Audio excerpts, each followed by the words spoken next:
c'est votre frère dans le Seigneur, pasteur Dabé Arsène, responsable de l'église Parole de Vie à Abidjan, Côte d'Ivoire.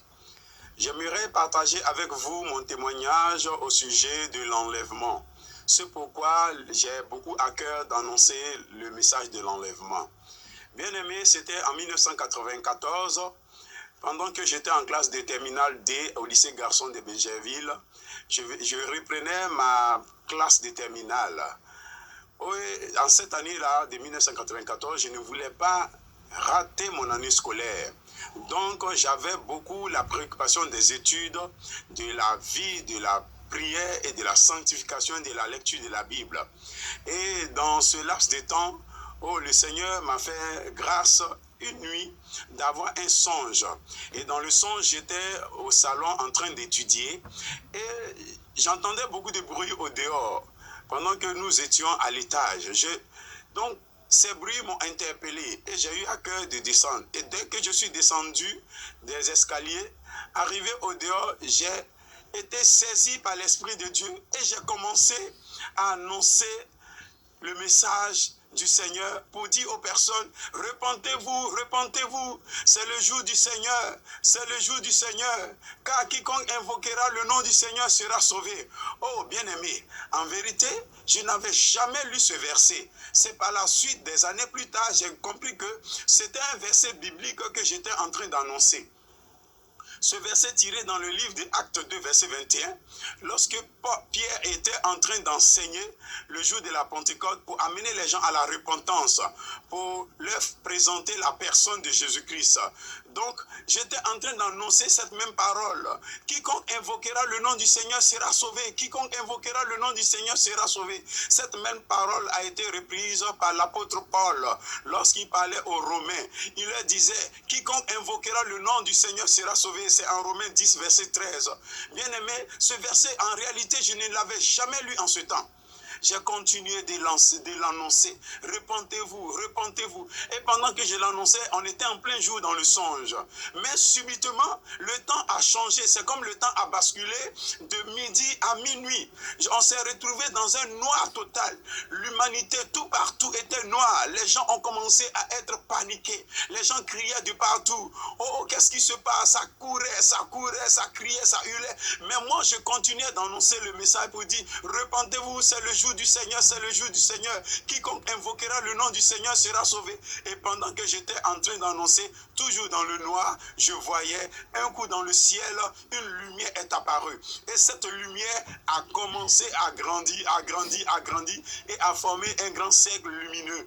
Et pendant que le cercle a cessé de croître, je voyais, j'ai commencé à décoller de terre, j'ai commencé à être léger, je montais au ciel. Je voyais aussi d'autres personnes, de nombreuses personnes, on était nombreux et on montait au ciel aussi. Et je voyais, mais le grand nombre, le grand nombre était resté sur la terre et les gens continuaient de courir par-ci, par-là. Oh, bien-aimé, c'était un moment merveilleux. C'était le moment de l'enlèvement. Bien-aimé, c'est ce qui aujourd'hui mobilise tout mon ministère, ma vie, à annoncer ce message de l'enlèvement. Et c'est en cela, j'aimerais aussi t'exhorter à pouvoir avoir le cœur et la préoccupation de ton enlèvement. L'enlèvement, c'est l'événement merveilleux qui attend l'Église de Jésus-Christ de nos jours. Et pour cela, tout le monde doit se mobiliser et s'apprêter pour son enlèvement. Si tu es chrétien, tu es dans les églises, ce n'est pas d'aller vivre à l'église, ce n'est pas d'aller prier, sortir, sans avoir la préoccupation de se préparer pour ce jour glorieux de l'enlèvement. Oh bien-aimés, ayons le cœur attaché à l'enlèvement. Et dans cet élan, un jour, j'étais dans mes recherches concernant l'enlèvement, les vidéos de la fin des temps, les messages de certains hommes de Dieu, les révélations de certaines personnes que le Seigneur a visitées concernant la fin des temps, l'enlèvement et les témoignages sur l'enfer, le paradis. Et j'ai découvert une vidéo qui semblait être un peu banale. Des jeunes qui étaient en train de... où un était au téléphone et il communiquait avec un autre qui était sous l'inspiration du diable et qui était en train de révéler que le jour du 11 septembre 2001 aux États-Unis, où il y a eu la destruction des deux tours jumelles, c'était le jour de la naissance de l'Antéchrist, le jour de la venue de l'Antéchrist au monde, sur cette terre des vivants. Oh, bien-aimé, lorsque j'ai vu cela, cela m'a interpellé. Si effectivement l'Antéchrist est né en ce jour-là, si cette révélation est fondée, elle est vraie, bien-aimé, comprenons que nous sommes sur la terre, alors en réalité avec l'Antéchrist. J'ai encore visualisé une autre vidéo qui parlait de même de cela, mais ça c'était dans le cadre des choses de la fin des temps dans le monde musulman. J'ai un peu cherché à découvrir cela à leur niveau, où on parlait d'une femme à qui la révélation a été donnée que le Djjal est né désormais sur cette terre et que l'Antéchrist, c'est de l'Antéchrist on parle, le fils du diable. En réalité, donc il est né désormais. Et bizarrement, ces dates coïncident. Et ces dates sont toutes presque les mêmes. Oh. Donc si nous sommes en année 2018, que réellement l'Antéchrist est né en 2001, ce 11 septembre, nous voyons que nous sommes à 16 ans, 17 ans de la venue de ce monde, de ce monstre, de ce fils du diable, de ce fils de la perdition, de ce fils du péché dans le monde. Si cela est fondé et cela est vrai, comprenons que les temps sont difficiles déjà.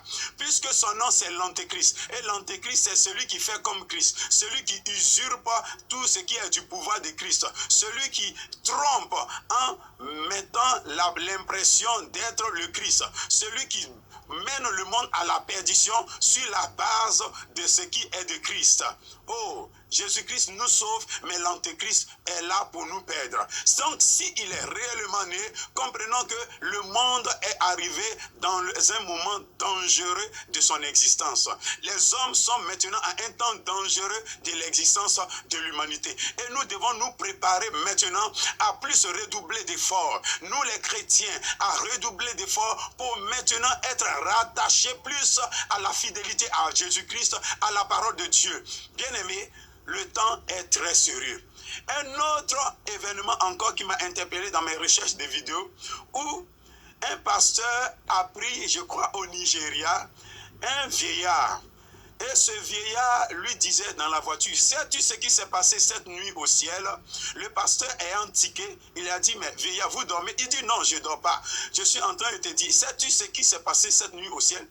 Le pasteur, tout confus, l'écoutait. Il dit, cette nuit au ciel, Dieu était fâché avec l'humanité. Dieu voulait détruire toute la terre. Dieu a demandé que l'enlèvement soit maintenant, que son fils Jésus-Christ vienne enlever son église, afin que Dieu maintenant rentre dans la phase de la destruction de la terre. Mais le Seigneur s'est mis à genoux. Il s'est prosterné devant son Père. Il a commencé à pleurer et le sang coulait de ses mains. Et il suppliait Dieu de ne pas le faire maintenant, parce qu'il y a encore des personnes qui vont être sauvées. Bien-aimés, le Seigneur nous aime d'un grand amour. Le Seigneur veut que tout chrétien soit sauvé, toute personne soit sauvée. C'est pourquoi au jour d'aujourd'hui, le Seigneur a commencé à faire des grandes visitations dans le monde arabe, dans le monde musulman, pour gagner des personnes, afin que l'homme comprenne au jour d'aujourd'hui que les temps sont dangereux. Le monde court à sa fin. L'enlèvement va bientôt se produire pour que la fin des temps soit totalement dans son accomplissement. Bien-aimés, le Seigneur Jésus-Christ ne veut pas que nous soyons perdus, que nous ratons cet événement. Et encore un autre témoignage. Donc, ces anges, du moins, sont descendus en 2012 sur la terre, envoyés par le Seigneur pour annoncer à l'humanité que désormais, les hommes doivent s'apprêter, les chrétiens doivent s'apprêter pour le jour de l'enlèvement. Toujours en 2012, un autre témoignage que j'ai visualisé, une dame qui, en Allemagne, qui n'aimait pas prendre quelqu'un dans sa voiture, mais ce jour-là, un monsieur lui faisait de l'autostop. Et ce monsieur, elle a trouvé ce monsieur aimable, apparemment gentil. Et quand elle a pris ce monsieur, et pendant qu'elle conduisait, le monsieur lui disait, Madame, les trompettes sont déjà à la bouche. Déjà, les trompettes sont à la bouche. Déjà, les trompettes sont à la bouche. 3 fois, le monsieur a répété cela. Mais la dame dit que quand il répétait cela, sa voix devenait imposante. Sa voix la pétrifiait. Sa voix dominait sur elle. Sa voix l'envahissait. Et lorsque le monsieur a fini de dire 3 fois ces choses, le monsieur a disparu. La dame s'est retrouvée totalement bouleversée. Elle a garé sa voiture, elle est descendue et alors elle était arrêtée. Et il y a 2 gendarmes qui l'ont dépassée. Et ces 2 gendarmes, après l'avoir dépassée, sont revenus pour lui dire, madame, vous ne vous portez pas bien. Elle a dit, si je vous raconte mon histoire, vous penserez que je suis devenue folle. Ils ont dit, non, raconte-nous ton histoire. De quoi il s'agit? Et quand elle a raconté cela, les gendarmes, eux-mêmes, ils ont commencé à rougir. Ils ont commencé à changer. Ils sont devenus comme malades. Elle-même, elle a commencé à les regarder pour dire, mais qu'est-ce qui se passe? Vous semblez aussi malade. Ce qui m'est arrivé, vous avez la contagion de la chose. Et les gendarmes ont dit, non, madame, aujourd'hui, vous êtes la 6e personne qui nous raconte cette même histoire. Oh, cela s'est produit en 2012. En 2012, remarquant, donc, nous pouvons retenir que le Seigneur a marqué d'un trait rouge cette année pour annoncer lui-même en personne, avec ses anges, ce message. Ça veut dire, en réalité, nous sommes vraiment maintenant à la fin. Nous devons maintenant attacher davantage notre cœur au Seigneur pour nous préparer pour ce jour merveilleux de l'enlèvement. Chers chrétiens, ne regarde plus à ce que est-ce que j'ai mangé, si je n'ai pas mangé, donc Dieu est mauvais. Ne regarde plus au monde, ne convoite pas le monde. Mais le temps est arrivé où tu dois te préparer maintenant pour ton enlèvement. Parce que le Seigneur a déjà mis tout en marche maintenant. Et si nous savons que l'Antéchrist est né, si nous calculons le temps qu'il a aujourd'hui 16 à 17 ans en 2018, comprenons que Christ a commencé son ministère à 30 ans. Donc, d'ici peu, dans 13 ans, il se pourrait que l'Antéchrist imitant tout ce qui est de Jésus-Christ, c'est fort possible que si vraiment il est né à 30 ans, lui aussi il paraisse. Il puisse paraître pour séduire l'humanité. Oh, donc si nous voyons que, si nous calculons, c'est-à-dire en 2000, si je ne me trompe, en 2041, alors 2018 plus 13 ans, c'est-à-dire 2031, ce sera quelque chose de bouleversant qui va arriver dans le monde. Je ne prédis pas la date parce qu'aucun homme ne connaît. Mais si vraiment on reste dans ce calcul, comprenons que c'est quelque chose de très sérieux pour le monde. Chers chrétiens, sanctifie-toi encore, prépare-toi, apprête-toi pour ton enlèvement. Annonce le message de l'enlèvement. Laisse le message des bonbons. Les messages, c'est-à-dire les messages de prospérité, rien que la prospérité. Pendant que tu seras occupé à ta prospérité et l'enlèvement va arriver, tu seras avec ta prospérité resté sur la terre. Tu souffriras de la maltraitance que cet antéchrist va faire subir aux chrétiens sur la terre.